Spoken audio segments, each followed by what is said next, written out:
Si somos malos, no vamos a querer recibir, aceptar a la persona de nuestro Señor Jesucristo. Al menos que Dios primero obre en nuestros corazones. Porque si al hombre le es dejado solo y le dan de escoger entre lo bueno y lo malo, el hombre siempre va a escoger lo malo. Si le dan de escoger entre santidad y pecado, el hombre siempre va a escoger el pecado. Solamente con la intervención divina el hombre puede escoger los caminos del Señor. El hombre puede cambiar, y esto en sí ya es un milagro. Pero primero Dios tiene que obrar en nuestros corazones, ¿no? Y si lo recibimos a Dios, si se lo aceptamos a su Hijo unigénito, entonces sí vamos a ser reconocidos, de acuerdo a lo que hemos leído, como hijos de Dios, ¿no? Y esto ya va tocando a los tópicos de los versículos 12 y 13, en donde se dice que los hijos de Dios no son engendrados de sangre, ni de voluntad de carne, ni de voluntad de varón, sino de Dios, ¿no? Ahora bien, ¿qué quiere decir con esto de ser engendrado de sangre, de carne o de voluntad de varón, ¿no? Yo creo que está hablando acá de una vida, de un nacimiento físico, ¿no? Que nosotros no podemos ser cristianos o creyentes porque hemos nacido en una familia cristiana, ¿no? Que tiene que haber una experiencia personal con el creador del universo, que tenemos que creer en nuestro corazón que Jesús es el Señor, ¿no? Tiene que haber una experiencia personal, pero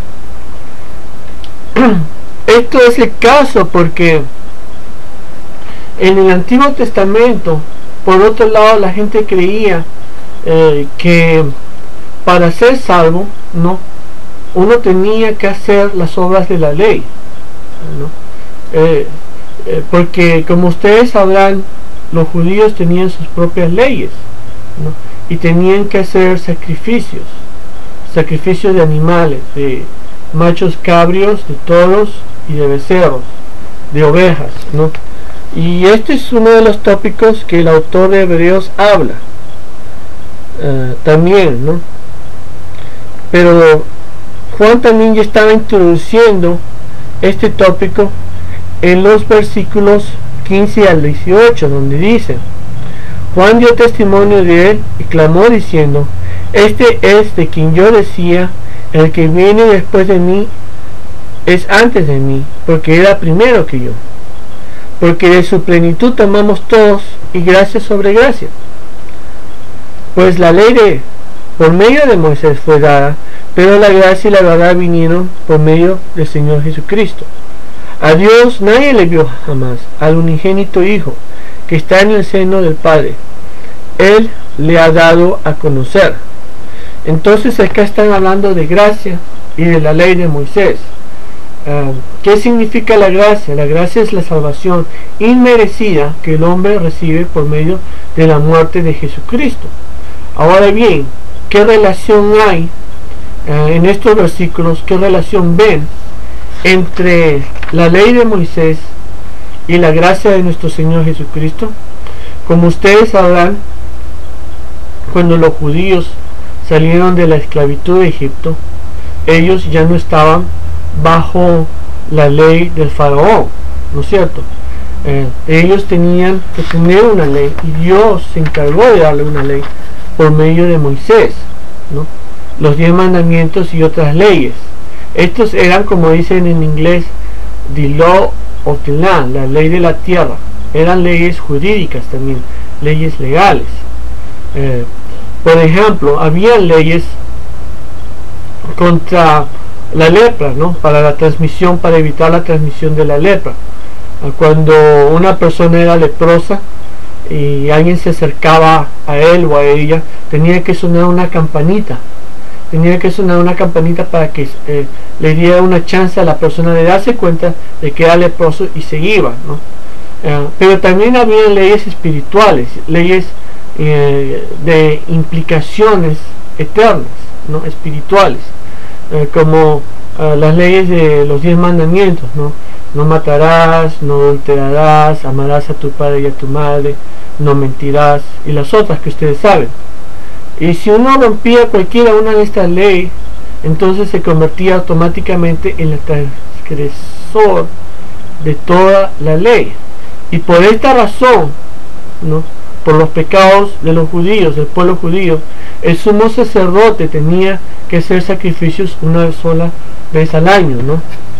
Y esto es algo que, como le decían antes, el autor de Hebreos, comienza a hablar cuando dice en Hebreos 9:7, pero en la segunda parte, solo el sumo sacerdote, una vez al año, no sin sangre, la cual ofrece por sí mismo y por los pecados de la ignorancia del pueblo. Entonces el sumo sacerdote, la máxima autoridad eclesiástica de la única religión verdadera en ese tiempo antes de Jesús, la religión judía, tenía que ofrecer sacrificios no solamente de él, sino para todo el pueblo, ¿no? Y esto nos dice que en ese tiempo aún la máxima autoridad eclesiástica de esa religión no se le consideraba infalible, podía tener pecados. Y entonces hacía estos sacrificios una vez al año, ¿no? Pero yo creo que por lo que la Biblia dice, ¿no?, los pecados de los judíos se multiplicaron, y también porque el Señor Dios en su misericordia quería también incluir a los gentiles, es decir, a los no judíos, en su plan de salvación. El Señor tenía que ofrecer un sacrificio inclusive mayor que el de los animales. Tuvo que ofrecer a su Hijo unigénito, Cristo Jesús, para que por medio de su muerte nosotros pudiésemos ser salvos. Y esto es algo que se explica más adelante también, siguiendo ahora en Hebreos capítulo 10 versículos de 4 y 8, donde dice: pero la sangre de los toros y de los machos cabríos no puede quitar los pecados, por lo cual, entrando en el mundo, dice, sacrificio y ofrenda no quisiste, mas me preparaste cuerpo, holocausto y expiaciones por el pecado no te agradaron. Entonces dije, está hablando de Jesús, he aquí vengo, oh Dios, para hacer tu voluntad, como en el rollo del libro está escrito sobre mí, ¿no? Entonces en aquel tiempo los judíos, ya inclusive cuando Cristo vino, muchos judíos pensaban que todavía tenían que obedecer la ley de Moisés en su plenitud perfectamente para ser salvos, y no se daban cuenta que eso no era suficiente, ¿no? Y también en el día de hoy, si se ponen a pensar, mucha gente cree que por sus obras van a ser salvos, ¿no? Con ir a la iglesia los domingos, donar dinero a los pobres, y por ahí de vez en cuando hacer una obra de caridad, creen que con eso ya van a ser salvos, pero eso no es suficiente, ¿no? Es como comprar una casa en un lugar típico aquí en los Estados Unidos, de 4 dormitorios y 3 baños, con $5, ¿no? Eso no es suficiente, no es dinero suficiente, no va a pasar. Así nuestras obras, aunque les agradan a Dios, por supuesto, y como decía el apóstol Santiago, decía que nosotros debemos mostrar nuestra fe por medio de nuestras obras. Aún así, las obras, buenas que sean, no son suficientes, ¿no? Por eso la salvación no se debe a nuestras obras, se debe a la muerte de nuestro Señor Jesucristo, porque de tal manera amó Dios al mundo que dio a su Hijo unigénito, para que todo aquel que en él crea no se pierda, mas tenga vida eterna. Juan 3:16. Entonces ese es el mensaje de hoy, ¿no?